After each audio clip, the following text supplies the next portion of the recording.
좋은 날일 줄로만 알았던 아들의 결혼이 쑥대밭으로 마무리되었던 사연을 들려드리고자 해요. 아들이든 딸이든 자식을 시집장가 보내는 건 꽤나 걱정도 되고 긴장도 되잖아요. 그런 수많은 감정 중에서 단연 독보적인 마음은 우리 자식들이 좋은 배필 만나서 행복하길 바라는 마음이 아닐까 해요. 그런데 만약 내 새끼의 앞날이 벼랑 끝으로 내몰린 걸 부모가 직접 목격했을 때 다들 어떠실 것 같으세요? 제가 그랬네요. 지금 다시 생각해도 살 떨리는 그간의 경험.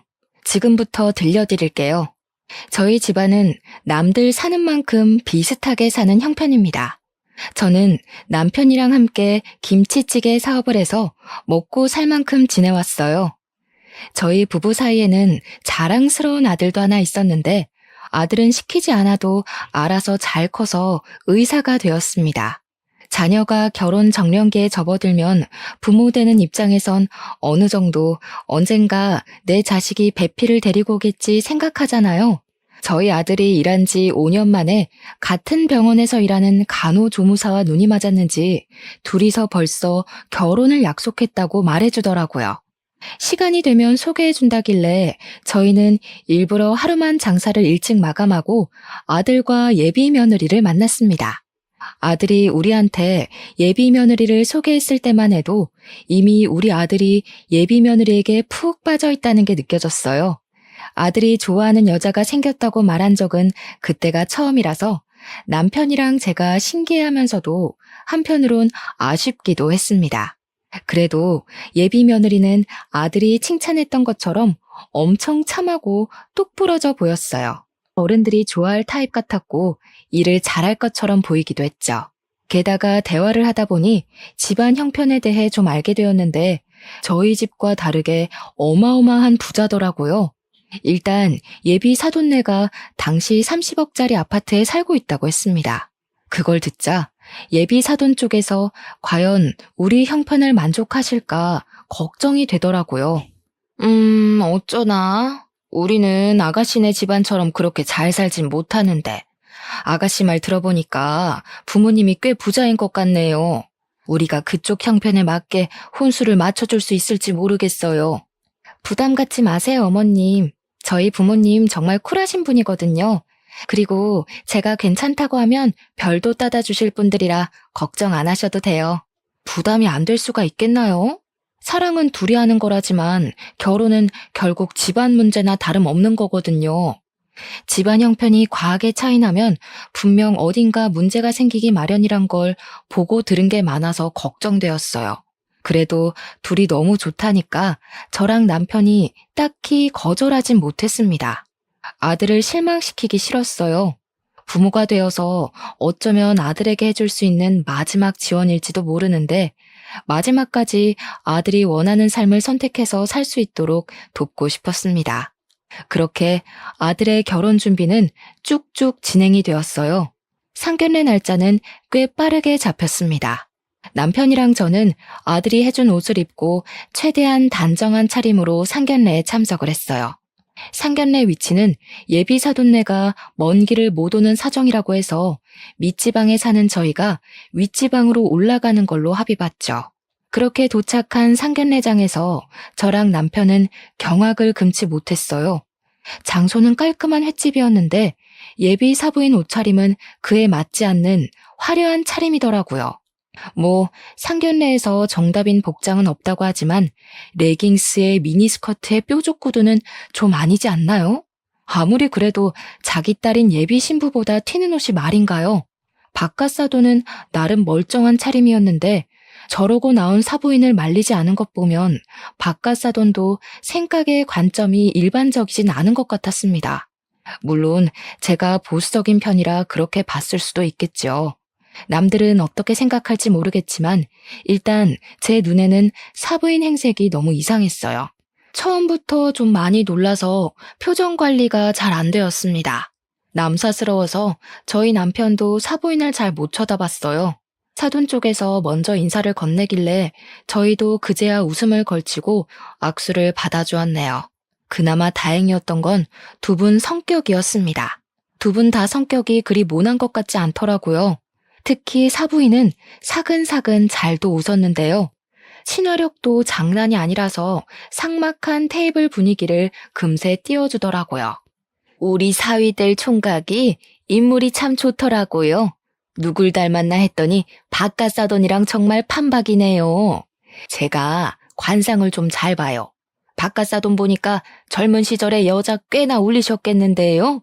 정말 사부인 같은 여자 아니면 박가사돈 인물 감당할 여자 없겠어요. 아, 칭찬 감사합니다. 근데 제가 젊을 때는 그리 인물이 좋았던 편이 아니라서 오히려 아내 마음 얻는 게 어려웠었어요. 아내가 정말 인기 많았거든요. 남편은 사부인의 과하면서 가벼운 칭찬에 몸둘 바를 몰라 했습니다. 사부인 때문에 초면인데도 우리 사이의 분위기가 어색하진 않았어요. 하지만 시간이 갈수록 사부인 화법 때문에 희한하게 불쾌감이 생기더라고요. 저희가 이렇게 평범한 분들 만나는 건 오랜만이라서 그런지 마음도 굉장히 편하네요. 무슨 모임만 가면 정치인, 변호사, 검사 이런 사람들만 만나니까 늘 어깨가 경직되거든요. 근데 오늘은 완전 휴가 받은 기분이에요. 사부인은 대화 내내 약간 이런 식으로 얘기를 했습니다. 뭔가 우리 집안의 형편을 빙빙 둘러서 까는 느낌이라고 할까요? 그렇다고 저만 갖고 있는 의심 때문에 얼굴에 티를 낼 순 없었어요. 게다가 다들 사부인의 행실에 하하 웃기만 하니까 제가 더 나서서 주의를 줄 수도 없는 입장이었죠. 아무튼 상견례에서 대화를 하다 보면 당연히 혼수랑 예단비 얘기 나오지 않습니까? 저희도 당연한 순리를 거치려고 제가 한마디 먼저 언급을 했는데요. 제 말을 끊고 사부인이 먼저 흔쾌한 제안을 하더라고요. 그러지 말고 형편이 안 되신다고 들었는데 너무 무리하지 마셔요. 애들 결혼시키다가 허리끈 터지면 안 되잖아요. 그쪽 아들 몸만 보내주세요. 그럼 우리가 집이랑 예단 다 해결할게요. 네? 아니요, 그럴 수가 있나요. 그래도 결혼은 같이 하는 건데 어떻게 사돈 쪽에서만 부담을 하겠습니까? 저희도 아들 혼수해줄 돈은 있어요. 그래요? 이런 부분은 솔직하셔야 되는데 괜히 기죽기 싫어서 나섰다가 생계가 위험해질 수 있다고요. 저희는 사돈 쪽 허리띠 졸라매게 만들고 싶진 않아요. 정말 괜찮으시겠어요? 솔직히 예의를 갖춰도 어쩔 수 없이 기싸움을 하는 자리가 상견례 자리 아닙니까? 그런데 사부인은 기싸움은커녕 대놓고 저희 형편을 무시하는 것 같았어요. 사부인이 저렇게까지 거침없이 발언하는데 감정이 안 상할 리가 없지 않겠어요? 여태까지는 아들 입장 생각해서 최대한 이해하고 넘겼는데 여기서 더 가만히 있으면 만만하게 보일 것 같더라고요. 그래서 제가 한마디 하려고 했더니 남편이 나서서 먼저 입을 열었습니다. 박가사돈이야말로 일 은퇴하셔서 쉬고 있다고 들었는데요. 저희는 허리 꼬부라질 때까지 돈 벌 수 있는데 사돈들은 지금부터라도 아끼셔야 하는 거 아닙니까? 돈 있다고 해서 그거 믿고 아낄 생각 못 하다간 가랑이 찢어질 수도 있을 텐데요. 이때 저 살짝 놀랐습니다. 남편이 누굴 조롱하는 것도 처음 들어봤지만 아무리 우리가 아둥바둥 돈 벌고 산다고 하더라도 부잣집 사돈에게 못 비빌 형편인데 남편이 당당하게 그런 소리를 해서 당황했어요. 저희 남편이 사태분간 못하고 말을 막 하는 사람은 아니거든요. 아니나 다를까 제 남편 도발에 사부인이 먼저 빵 터지고 바깥 사돈도 웃음을 풋 흘리더라고요. 아, 예. 제가 은퇴하기는 했죠. 걱정해 주셔서 감사하지만 사돈께서 걱정해 주실 정도는 아니네요. 이미 노후가 보장되어 있는지라. 사돈들 재밌으시다. 저희들 꽤나 쿵짝이 잘 맞을 것 같은데. 안 그래요? 저는 사위도 마음에 들고 사돈들도 너무 마음에 들어요. 사돈들께서도 저희 딸애랑 저희 좋아해 주셨으면 좋겠네요. 제 개인적인 생각이지만 상견례 내내 저희는 사돈네 즐거우라고 초청된 광대가 된 기분이었어요. 그렇게 이상한 기싸움만 주고받다가 얼렁뚱땅 상견례가 마무리되어 버렸습니다. 다시 지방으로 돌아가는 길이었는데 너무 기가 빨려서 잠만 잤네요. 나중에 예비 며느리한테 따로 전화가 왔는데 자기 부모님이 거침없이 말한 걸 대신 사과하더라고요. 죄송해요, 어머님. 아버님도 기분 많이 상하셨죠? 저희 부모님이 원래 필터링 없이 말씀하셔서 오해들 많이 하세요. 근데 진짜 절대 나쁜 뜻은 없었어요. 역시 제 기분 탓만은 아니었는지 예비 며느리도 사돈네 말투가 공격적이었단 걸 알았나 봅니다. 그래도 예비 며느리가 알고 사과하는 게 어딥니까? 또 사돈네가 직접적으로 싸움을 걸어온 건 아니라서 저는 예비 며느리 마음을 생각해 괜찮다고 하고 넘겼어요. 그런데 상견례가 끝나고 며칠 뒤 예상치 못한 문제가 발생해 버렸어요. 사부인이 갑자기 우리 식당 찾아와 웬 봉투 건네더라고요. 연락 없이 먼 길을 찾아온 것도 당황스러운데 인사 한마디 덜렁하고는 설명도 없이 봉투를 주길래 얼떨떨했어요. 이게 뭐냐고 물으면서 봉투를 열어봤더니 혼수 목록, 혼수 받을 사람 목록, 혼수 예산 구입비 등이 정리된 편지더라고요. 아들 몸만 보내는 거 싫다면서요. 저희가 집값으로 5억 할 테니 그쪽에서 2억 혼수해 주세요. 얼굴 보고 말하는 게 예일 것 같아서 장장 5시간을 달려왔네요. 이 동네 무슨 차가 이렇게 막히는지 차 더 막히기 전에 다시 올라가야 되거든요. 어떻게 2억 괜찮겠어요? 2억 소리를 듣고 순간 머리를 한 대 맞은 것 마냥 얼떨떨했어요. 우리 집 형편에 2억은 아주 빠듯한 돈이었습니다. 당연히 혼수를 준비할 생각이었지만 많아봤자 1억 선을 염두하고 있었어요. 사돈 쪽에서 5억을 낸다는 것도 몰랐는데 사부인이 저한테 제시한 2억은 이미 사돈네가 배려해서 적게 깎아준 액수나 다름없었어요. 그래서 더 깎을 엄두를 못 냈습니다. 대답을 재촉하는 사부인에게 아무런 답변을 못 주고 있었어요. 왜요? 2억은 어려우세요? 그래도 애들이 5억 정도 되는 신혼집을 구해야지. 저는 제 딸이 어렵게 사는 거 원치 않아요. 2억 안 되실 것 같으면 저희가 알아서 다 하고요. 2억은 힘들었지만 그렇다고 우리 아들을 사돈네 집에 팔아넘기듯 몸만 보내고 싶지 않았습니다. 누가 그러더라고요. 사돈네에서 결혼할 때 돈을 많이 들이면 그만큼 내 자식이 고생하는 거라고 말이죠. 아니요. 5억 해오신다는데 저희가 못해도 2억은 해가야죠. 서로 그게 도리에 맞는 것 같네요. 그래서 저도 모르게 사부인의 은근한 무시에 자존심이 상해서 2억을 하겠다고 말해버렸어요. 사부인은 만족스럽게 고개를 끄덕이곤 물 한 잔 받아먹고서 돌아갔습니다. 사부인 배웅해주고 다시 가게로 들어오니까 그제야 후회가 되었어요. 내가 무슨 짓을 저지른 건지 싶더라고요. 저는 사부인 있을 때는 잘 못 읽어봤던 봉투를 다시 읽어봤습니다. 애들 신혼집에 쓸 가구 목록이 쭉 있었고 끄트머리엔 사부인에게 줄 명품 가방도 목록에 있었습니다. 결국 엎질러진 물이니 저는 남편한테 이 사실을 얘기했어요. 남편이 잠자코 듣고 있다가 잘했다고 하더라고요. 미안해요. 부담이 되면 지금이라도 내가 그 여자한테 전화해서 정정할게요. 아무리 자존심 상해도 돈으로 자부심 부리면 안 되는 건데 내가 실수했어요. 남 주는 돈도 아니고 우리 아들 잘 살라고 해주는 돈인데 아깝진 않아. 돈이야 또 벌면 되는 거잖아. 노후에 아무것도 안 하고 쉬어서 뭐 하겠어. 일이라도 해야지. 저랑 남편은 결국 가게를 담보로 2억을 대출받기로 결정했습니다. 이 사실을 알면 아들이 걱정할까봐 아들한테는 말을 못했어요. 그리고 한날 저는 혼자서 백화점에 들러 명품관을 찾았습니다. 사부인이 구체적으로 적어줬던 가방을 찾아서 구매했어요. 무슨 가방이 250만 원이나 하는 건지 깜짝 놀랐습니다. 역시 돈 많은 집은 가방조차도 함부로 들지 않는구나 싶으면서도 같은 여자인데 너무 다른 삶을 살고 있는 것 같아 한편으론 부럽기도 했어요. 저는 구매한 가방을 사부인한테 전달하려고 아들을 통해서 줬습니다. 다음날 사부인한테서 전화가 왔는데 고맙다는 인사일 줄 알고 마음 편히 받았어요. 네, 사부인. 어제 사위 통해서 가방 잘 받았어요. 그런데 좀 문제가 생겨서요. 이 가방 말고 다른 가방을 받고 싶은데요.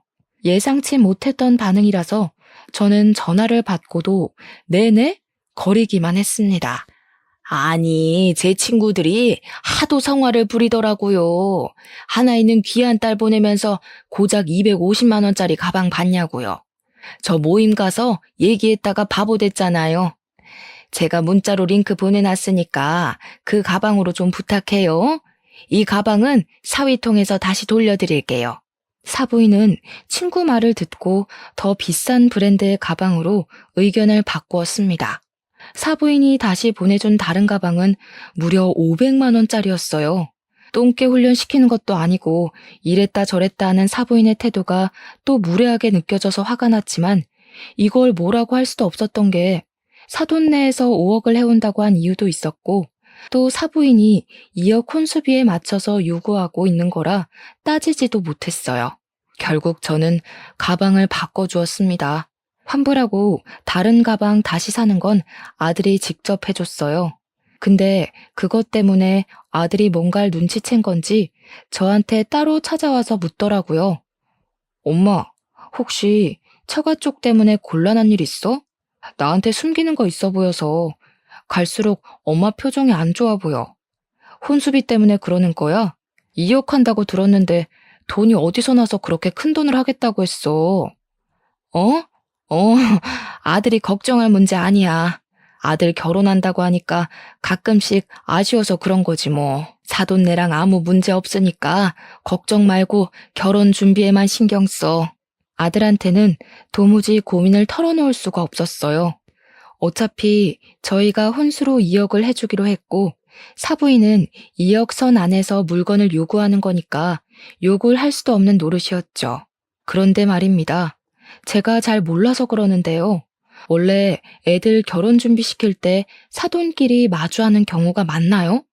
제 주변에는 그렇지 않다고 하는데 이상하게 저희 집은 사돈네랑 자꾸 얽히게 되더라고요.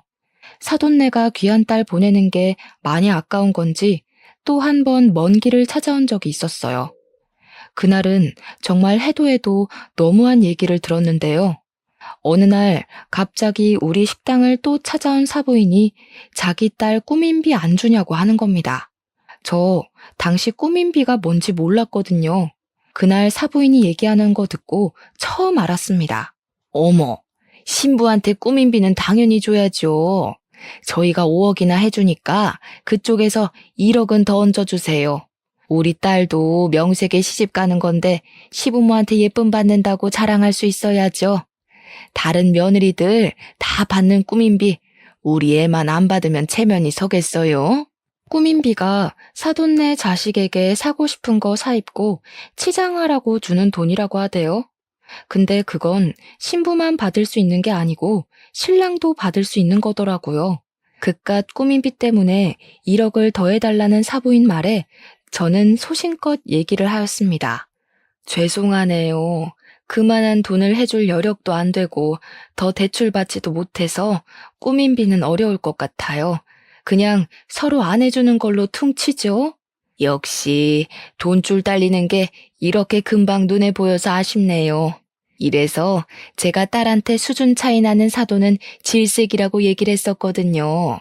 사위가 의사 아니었으면 구린내가 진동하는 이런 곳에 저희 딸 안 보냈을 거예요. 저 순간 잘못 들은 줄 알았습니다. 그간 사부인이 말투는 좀 경박했어도 사람을 대놓고 깎아내리진 않았거든요. 그런데 제가 1억 꾸민비 못 주겠다고 하자마자 돌변해서는 저희 집안이랑 제 아들을 깎아내리기 시작하는데 딱 알겠더라고요. 사부인이 원래 이렇게 무례한 사람이기에 그런 경박한 소리를 가진 거란 걸 말이죠. 사부인 아들 고집 너무 세더라고요. 근성이 얼마나 끈질긴지. 역시 가난뱅이 집안에서 태어난 것들이 쓸데없이 끈기가 좋아요. 자기 주제를 알고 여자를 골라야지. 어디서 밤밑을 구르던 놈이 머리 위에서 놀던 여자를 눈독 들이는지 모르겠더라니까요. 사부인, 아들 밖에서 그러고 다니는 거 알고 계셨어요? 뭐라고요? 누가 발밑을 굴러요? 사부인, 지금 도가 지나치신 것 같은데요. 우리가 대단한 집안은 아니지만 그것 때문에 제 아들이 욕먹는 건 납득이 안 되거든요. 당장 사과하시죠.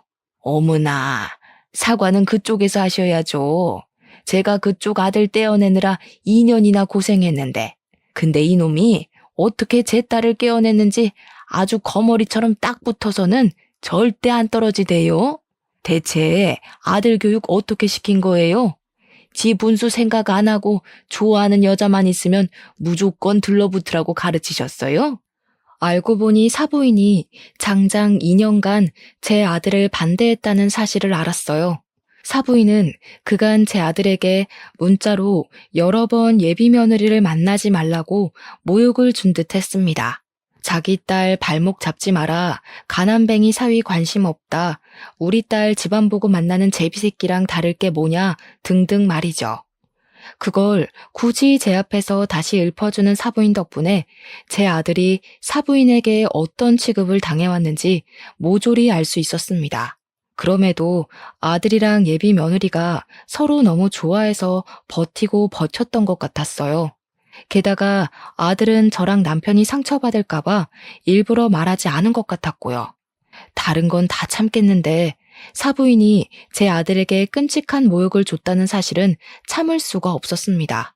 더 이상 눈에 뵈는 것 없이 화가 났던 저는 손님이 먹다 남긴 김치찌개를 가져와 사부인 머리 위로 부어버렸습니다.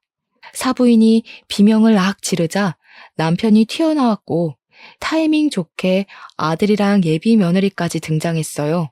아들이랑 예비 며느리는 그날 우리 집에서 저녁을 먹기로 했기에 일찍 들린 거였어요. 네 새끼가 그렇게 아까우면 죽을 때까지 끼고 살 것이지. 뭐하러 풀어놨어? 나도 당신 같은 장모한테 내 아들 못 보내. 시궁창도 적당히 시궁창이던가. 어디 술집 여자 같은 년이 감히 내 아들을 흉봐? 뭐? 술집 여자? 이 옆에 내가 돌았나 봐. 지금 이게 얼마짜리 옷인지 알아요? 내가 여기까지 오느라 숍도 둘렀는데 아이씨, 김치구린내 다 배웠잖아. 그래, 말 한번 잘했다. 우리 집에서 구린내가 난다고? 당신이 입 열 때마다 철철 흐르는 촌티보단 음식에서 나는 구린내가 100배 나아. 어디 싸구려 주둥이랑 2만 원짜리 김치찌개를 비교해? 다 늙은 사람이 아직도 젊은 줄 알고 그딴 차림으로 다니는 거 진짜 볼썽사납거든? 실제 사부인은 상견례뿐만 아니라 제 앞에 나타날 때마다 미니스커트 차림이었어요. 복장만으로도 그 사람의 인품이 드러날 때가 있는데 여태 제가 봤던 사부인의 모습은 전부 술집 여자 같은 분위기더라고요. 부자든 말든 천박해 보이는 거랑은 다른 문제라 생각했어요. 천박한 년 입에서 내 아들이 나쁘게 언급되는데 부모로서 화 안 나겠습니까? 당장 꺼져. 다시는 내 가게에 발 들이지 마. 네가 수중에 몇 억을 갖고 있든 당신은 이 가게 들어올 자격 없어. 제가 이성을 잃고 다른 반찬들까지 사부인들한테 던지기 시작하자 남편이랑 아들이 저를 급히 말렸어요. 그리고 예비 며느리가 얼른 자기 엄마를 데리고 밖을 나가버렸습니다. 저는 불이 나게 도망가는 사부인 뒷공무니에 대고 나 이 결혼 절대 허락 못한다고 파혼하자고 고함을 쳤어요. 그렇게 다음 날 예비 며느리가 우리 식당을 다시 찾아왔습니다. 사부인이 꼴보기 싫으니 며느리도 보기가 싫더라고요. 그래서 냉랭하게 대했더니 예비 며느리가 갑자기 제 앞에 무릎을 꿇는 거 아니겠습니까? 저희 엄마가 철이 없어서 그래요. 제발 한 번만 용서해 주세요, 어머님. 제가 다신 저희 엄마 이곳에 못 오게 만들게요. 저 이 결혼 꼭 하고 싶어요. 너네 엄마가 장장 2년 동안 내 아들을 사람 취급도 안 했다면서 내가 정신 나갔다고 그런 집에 내 아들을 사위로 보내겠니? 이렇게 문제가 되기 전에 진작에 네 엄마 말렸어야지. 이미 내 아들한테 상처 다 줘놓고 앞으로는 안 그러겠다고? 그걸 내가 어떻게 믿어? 죄송해요. 정말 한 번만 믿어주세요. 저 오빠랑 결혼 못하면 죽어요. 어머님이 시키는 건 뭐든 다 할게요. 결혼만은 제발 무르지 말아주세요. 저 한 번도 예비 며느리에게 언성을 높인 적이 없는데 그날은 좀 따끔하게 혼을 냈습니다. 예비 며느리는 제 아들을 정말 사랑하고 있다고, 이대로 파혼할 수 없다고 계속 싹싹 빌었어요. 솔직히 사부인이 문제지 며느리는 잘못이 없잖아요. 하루도 아니고 매일 찾아와서 손이 발이 되도록 싹싹 비는 며느리 때문에 마음이 약해진 저는 결국 못 이기고 봐주게 되었어요. 물론 결혼 허락하는 대신 사부인더러 내 앞에 와서 직접 사과하라고 시켰죠. 며느리가 그러겠다고 고개를 연신 끄덕이더군요. 그리고 며칠 뒤 사부인뿐만 아니라 바깥 사돈까지 우리 식당을 찾아왔습니다. 예비 며느리랑 아들까지도 퇴근하고 김치찌개 집으로 모였어요. 저랑 남편은 식당을 일찍 마감하고 다 같이 식사하는 시간을 가졌죠. 가벼운 안부 인사를 나누는데 어째 상견례 때보다 더 어색했습니다. 가족들이 저랑 사부인의 눈치를 많이 봤어요. 그리고 사부인은 우리 가게 들어와서 한 번도 저를 제대로 쳐다본 적이 없죠. 식구들한테 한 소리 듣기라도 했는지 늘 기세등등한 모습도 없었고 복장도 꼴불견 같던 미니스커트가 아닌 얌전한 롱스커트였어요. 이렇게 대면대면 하려고 마련한 자리 아닌 줄 아니까 제가 먼저 사돈네 오는 길 피곤하지 않았냐고 물었습니다. 그 순간을 기점으로 식구들이 한두 마디씩 던졌어요. 주로 애들이 적막한 분위기 풀어주려고 적극적인 태도를 보이곤 했습니다. 그렇게 심심찮은 대화를 나눈 뒤 다들 숟가락을 들었어요. 그런데 식사를 하는 동안 예비 며느리가 사부인에게 사과하라며 손가락으로 은근히 재촉을 하더라고요. 사부인은 꼼짝도 안 하고 있다가 결국 바깥 사돈의 눈초리까지 한번 받고서 사과했습니다.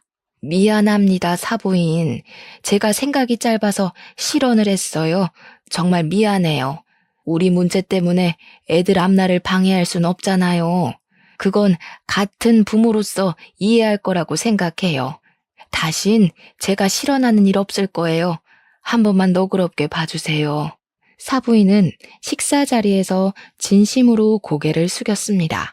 남편은 제가 원하는 대로 하길 바랬고 저는 사부인의 표정까지 꼼꼼히 살핀 후에 그 용서를 받아줬어요. 저도 감정에 앞서서 몹쓸 짓을 해버렸네요. 옷 다 버렸을 텐데 혹시 세탁비 필요하면 드릴게요. 아니에요. 세탁비는 무슨... 제가 기만한 행동을 한 건데요. 집에 가서 곰곰이 생각해보니 사부인께서 당연히 기분 나쁠만 했더라고요. 아무리 그래도 부모 앞에서 자식 흉은 보는 게 아닌데 죄송해요. 다행히 밥을 다 먹을 때쯤엔 저희 식구들 얼굴에 아주 살짝이라도 웃음이 걸릴 수 있었어요. 그리고 사부인은 김치찌개를 다 먹고 정리하는 것까지 손수 도와줬습니다.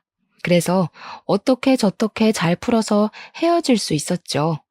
덕분에 애들 파혼 고비는 넘어갔네요. 그러나 결국 이 결혼은 안 되고 말 운명이었나 봅니다. 사부인과 저의 문제만 해결되면 애들이 결혼하는데 아무런 문제가 없다고 생각했던 게 오산이었어요. 결혼식 당일이었습니다. 신부 측 하객에 넥타이 부대가 엄청나게 쏟아져 들어오는 듯 채워졌어요. 다 바깥 사돈이 직장 은퇴하기 전 인맥이라 하대요. 바깥 사돈은 은퇴를 했는데도 지인이 어마어마하더라고요. 근데 저희는 사업을 하는 사람치곤 상대적으로 하객이 적었어요. 그 모습 때문에 오히려 일을 하고 있는 남편이 바깥 사돈한테 살짝 기가 죽은 듯 했습니다. 잘 사는 집안인데 저 정도 인맥은 당연한 거죠. 너무 속상해하지 마요. 우리도 좌석은 다 찾는걸요. 괜히 아들한테 미안해서 그러지. 나도 직장을 다닐 걸 그랬나 봐.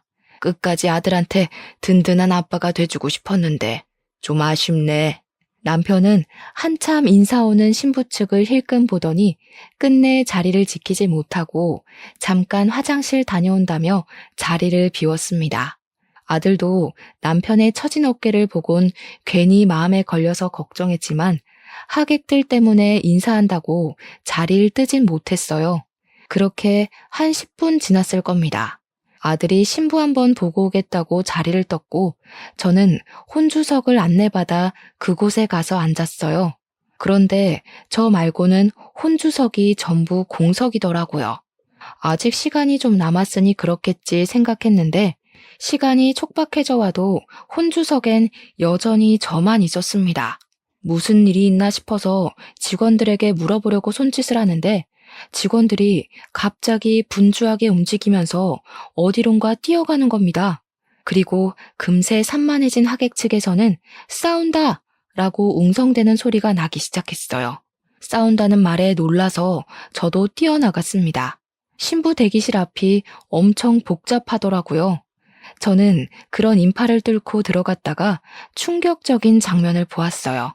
제 아들은 울고 있었고 아들 앞으로 사돈들과 며느리까지 무릎을 꿇고 앉아서 빌고 있는 거 아니겠어요?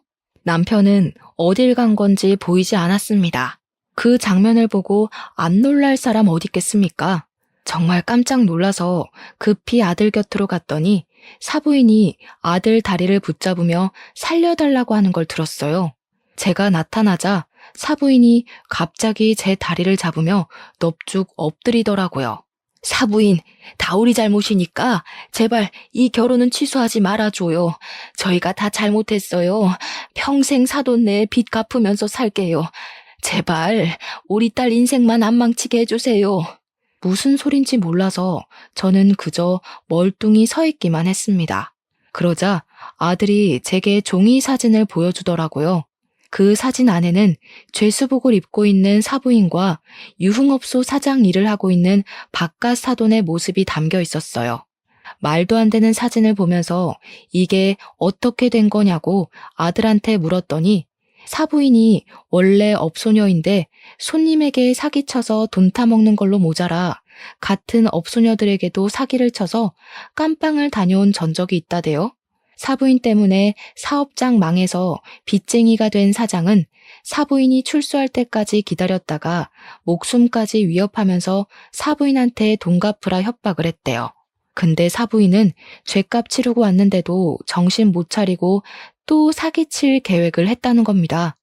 사부인이 사장에게 돈 왕창 벌게 해주겠다고 꼬시고 그 이후론 바깥 사돈이랑 같이 협력해서 쌍으로 사기를 쳤다더라고요.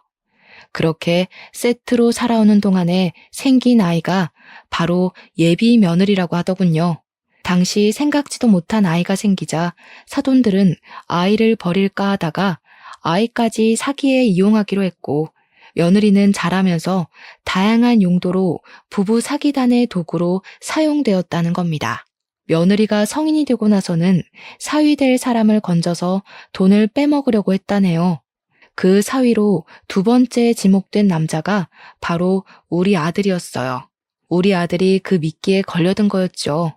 이 사실은 지난 과거, 사부인 때문에 사기당했던 같은 업소녀들이 사부인 잘 먹고 잘 사는 꼴 방해하려고 나타나서 다 밝혔던 거랍니다.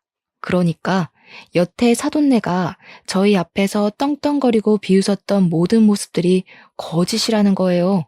기가 막혔던 저는 제 다리를 붙잡고 있는 사부인을 냅다 차버렸어요. 그럼 그지 새끼들이란 거잖아. 술집년같이 생겼다 했더니 진짜 술집년이었어요?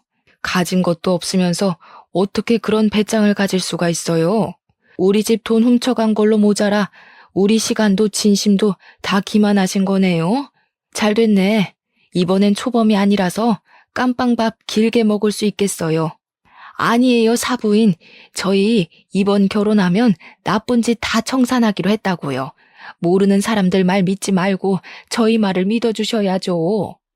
그쪽들 과거 잘못 청산하라고 내 아들 결혼시키는 거 아니거든요. 그러고 보니 당신네 딸도 참 웃기네요. 다 알면서 어쩜 그렇게 내 아들 사랑한다고 잘도 질질 짰을까. 부모한테 배운 게 사기치는 것밖에 없어서 몸에 배웠나 보죠? 새파랗게 어린 년이 벌써부터 지 무덤 팔짓이나 하고 말이야. 나 원참 어이가 없어서. 어머님, 저는 모르는 일이에요. 저는 정말 오빠 사랑했어요. 엄마 아빠가 사기친 거지 저랑은 관련 없는 일이라고요. 끝까지 자기 잘못을 부정하는 예비 며느리의 태도가 저를 더 화나게 했습니다. 예비 며느리가 어머님 하면서 또 질질 짜길래 저는 사부인 목에 걸려있는 스카프 잡아 빼서 며느리 얼굴에 던져주었어요. 딸 인생 망치지 말라고요? 지금 딸 인생을 누구한테 맡기는 거예요? 딸 인생 살리고 싶으면 자식을 낳는 순간 정신 차리고 똑바로 살았어야지. 앞으로 그쪽 내 딸이 불행한 건 전부 당신들 탓인 거야. 나도 내 아들 인생 살리려고 쓰레기 거르는 거니까 당장 꺼져. 사돈들은 이 상황을 돌이킬 수 있을 거라 생각을 하는 건지 계속해서 사과만 했습니다. 이렇게 소란스러운 와중에도 남편은 어디 간 건지 도통 모습을 안 드러냈어요. 저라도 아들을 지키고자 아들을 데리고 신부 대기실을 나왔습니다. 그러자 남편이 경찰과 함께 엘리베이터에서 내리더라고요. 저희 뒤따라 나온 사돈들에게 삿대질을 하면서 경찰더러 저 사기꾼들 잡아달라고 부탁하고 있었어요. 내가 진짜 설마 했다. 그런데 하객고용으로 인맥 속인 걸로 모자라 집까지 사기를 쳤어? 경찰 선생님, 저놈들 저거 한두 번 해본 솜씨 아닐 거예요. 당장 저 사기꾼들 잡아가 주세요. 경찰들은 막 도망치려는 사돈들과 며느리를 붙잡았어요. 저랑 아들은 남편에게 상황을 물었습니다. 그랬더니 남편이 하객 받다 말고 화장실을 갔을 때 무슨 얘기를 들었다고 하더라고요. 신부 측에서 넥타이 부대 전체를 하객 아르바이트로 고용했는데 고용하게 된 이유가 바깥 사돈이 우리 남편 번듯한 사업하고 있는 거에 기죽지 않으려고 되레 우리 남편 길을 꺾어주고 싶어서 그랬다네요. 그 사담을 듣고 바깥 사돈의 신원이 의심스러웠던 남편은 아는 지인 부동산에 개인적으로 전화해서 사돈이 산다는 아파트 주인이 누군지 알려달라고 부탁했다 했습니다. 아파트를 바로 알아본 것은 사돈들이 뭐만 하면 아파트 자랑을 그렇게 했었거든요.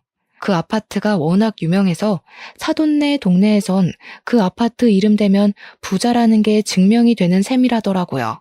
그래서 남편이 가장 먼저 부동산을 알아봤던 겁니다. 남편 지인은 아는 사람 부동산을 건너 2달이 넘긴 부동산을 연결하여 집주인을 알아봐줬어요. 황당하게도 사돈네가 산다는 아파트엔 집주인이 따로 있었습니다. 그리고 거기 새들어 살고 있는 사람들이 사돈네였어요. 그러니까 이런 거죠. 사돈네는 우리한테 집안 재력을 속이기 위해 단기로 이사를 했던 겁니다. 아들이 자기 처가에 인사 간다고 한번 들어가 봤다던 그 30억짜리 아파트는 그들이 빚을 내서 보증금 3억에 월세 400만 원으로 들어가 있던 거였어요. 심지어 빚을 낸 것도 다 사채라네요. 일부는 우리한테 돈을 빼내서 갚았다더군요. 그리고 나머지 빚은 애들 결혼시킨 뒤에 저랑 남편의 자존심을 좀 더 긁어서 계속 돈을 빼낼 작정을 했던 겁니다. 너무 기가 막혀서 저는 경찰들이 연행해 가는 그들 앞길을 막았어요. 그리곤 불쌍한 척하는 사부인의 얼굴을 한 대 때려줬습니다. 하고 사는 꼴이 정말 치가 떨리게 한심하네요. 깜빵 가서 되도록 오랫동안 안 나왔으면 좋겠어요. 딸 생각 조금이라도 한다면 제발 싸구려짓 좀 그만하고 정신 차리세요. 사부인은 이미 경찰이 등장한 이상 저에게 사과할 필요를 못 느낀 건지 제게 덤비려고 몸부림을 쳐댔어요. 경찰이 잡고 있지 않았다면 그 기다란 손톱 때문에 얼굴에 상처가 생겼을 겁니다. 결국 감당 안 되는 몸부림 때문에 경찰들이 사부인을 끌고 가버렸어요. 바깥 사돈은 쪽팔린 줄 아는 건지 아무 말도 못하고 묵묵히 끌려갔습니다. 그런데 예비 며느리가 또 끈질기더라고요. 저랑 남편이 사돈들을 보내버리는 동안 예비 며느리는 제 아들에게 매달려 애원하고 있었어요. 오빠, 내 진심 오빠가 제일 가까이서 봤잖아. 내가 정말 연기하는 것 같았어? 오빠한테 보여준 내 마음 다 진심이야. 엄마 아빠는 진짜 나랑 상관없다니까. 그러니까 무섭다는 거야. 내 눈엔 네가 의심할 곳 없는 좋은 여자로 보였는데 나 만나기 전에 다른 남자 꼬드겨서 돈 빼먹었다면서. 나한테 똑같은 수법으로 접근한 거 아니야? 그런데 나한텐 진심이라고. 네 낯짝을 다 알아버렸는데 내가 널 어떻게 데리고 사냐? 그러지 마. 도대체 어떻게 하면 믿어줄 건데? 전에 실수한 건 철이 없어서 그랬던 거야. 그때랑 지금은 내 마음이 완전히 다르다고. 예비 며느리가 처절하게 아들을 붙잡고 우는데도 그런 며느리를 보는 아들의 시선은 이미 싸늘했습니다. 아들은 곧 며느리 목에 걸린 목걸이를 사정없이 잡아 뺐어요. 그 목걸이도 분명 우리 집에서 해준 혼수비에서 해먹었을 거거든요. 너 같은 싸구려한텐 명품 목걸이가 안 어울린다. 너한테 놀 하나 줄 생각 없으니까 징역 살고 나오면 다른 놈 노려. 네 부모나 너나 다시 한 번 더 우리 가족 눈에 띄면 2배, 3배로 갚아줄 테니까 각오하고. 아들이 그대로 돌아서자 경찰이 알아서 예비 며느리를 잡아갔어요. 실내에서 쩌렁쩌렁 울리는 예비 며느리 목소리 때문에 다른 하객들까지 인상을 찌푸렸습니다.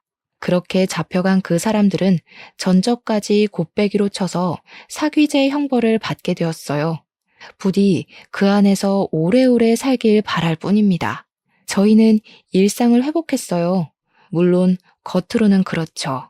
이미 상처받은 마음을 완전히 회복하는 것이 참 어렵더라고요. 특히 우리 아들 속이 말이 아닌 것 같았어요. 아들이 예비 며느리를 처음 소개해 주었을 때 예비 며느리를 보던 아들 눈빛을 아직도 기억하고 있는데요. 그렇게 많이 좋아했던 사람에게 당하는 배신은 잘 잊히지도 않잖아요. 하필 결혼할 만큼 사랑한 사람이 엉망진창이었다는 게 아들에겐 꽤 큰 상처로 남을 것 같습니다. 세상에 좋은 여자도 많은데 왜 하필 그런 여자가 우리 아들 인생에 들어섰는지 모르겠네요. 아들이 부디 그날의 상처를 잘 극복해서 그저 지나가는 일일 뿐이라는 걸 알았으면 좋겠습니다. 여기까진 안 좋은 현실을 말씀드렸지만 저희 집안에 우환만 있었던 건 또 아니에요. 그날 결혼식이 그렇게 엎어졌는데 사람들이 휴대폰으로 다 찍어서 그런가 SNS에 이슈가 되었더라고요. 근데 저희 식당까지 그 이슈를 타서 객지 사람들이 응원차 저희 식당을 방문해주고 있어요.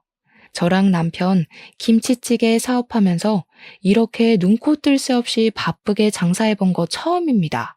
이미 사기당한 돈은 운 좋게 배상받았는데 이대로만 장사 잘 된다면 사기당했던 돈만큼 한 해 매출을 뽑을 수 있을 것 같기도 해요. 손님들이 왔다 가면 블로그 후기도 올려주시더라고요. 사진 엄청나게 찍어가고요. 인터넷에 우리 가게 검색해서 블로그 슬쩍 보면 댓글에 저희 가게를 아는 체 하면서 안부를 궁금해하는 분들도 종종 계셨어요. 남의 일인데 그렇게까지 마음 써주는 분들이 있어서 또 여러 번 위로를 받네요. 사기당하고 나서 저희 식구끼리 서로 위안하는 것만으론 한계가 있었는데 많은 사람들이 저희 사정을 응원해주니까 그래도 빠르게 마음이 편해지는 것 같더라고요. 언론의 힘이 새삼 대단하다는 걸 요즘 많이 느끼네요. 우리 아들이 혼인신고하기 전에 구덩이에서 빠져나올 수 있어서 얼마나 다행인지 모릅니다. 인생 액땜을 했다고 생각하고 앞으론 더 열심히 신중하게 살아가야겠어요. 다른 사람 조심하셔요. 제 사연 들어주셔서 감사합니다.